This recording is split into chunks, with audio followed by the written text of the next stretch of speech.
Now, I promised you earlier some insight on the solar eclipse. It's due 8 o'clock-ish Central European time.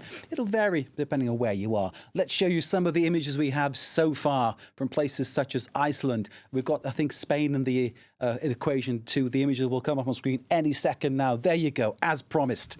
This is what we're seeing so far. Now, we understand that Spain's going to be one of the most interesting places to observe this solar eclipse. Burgos in the north, said to be plunged into darkness for 2 whole minutes. Then the sun comes out again. Preparations have been ongoing for months for this historic moment. Here's Morgan Eyre. I'm sorry, that's Park Morgan Eyre, and let's now go to Sarah Morris, who's awaiting us in northern Spain. Sarah, tell us where you are. Tell us what you can see at the moment.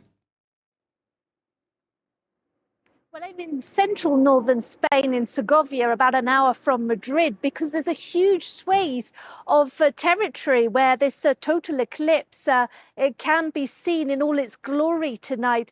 It will depend on the time as to where you are, but basically will come into the north of Spain, come in at A Coruña and Galicia, and it will cut down the southeasterly direction, cutting through the Madrid region, Castilla y León, which is where I am, Castilla-La Mancha. It will cover 12 regions, taking in Valencia, and it will even come out over the Balearic Islands. It's the first time, Mark, that has happened since 1912, 2 days after the Titanic went down. And obviously, Spain is a very different place to back over a century ago, and so the excitement is definitely building. I am not far from the Cathedral of Segovia, where the Segovia authorities have organised a special concert tonight with music, dance, just kicking off after people can see that total eclipse moment, which is going to happen at 8:31. It will last a precious 59 seconds. And of course, I'll be wearing these as the partial eclipse comes over. Some experts say I should keep them on even for the moment of the total. Will have to be very safe indeed. But what a wonderful moment we're looking forward to.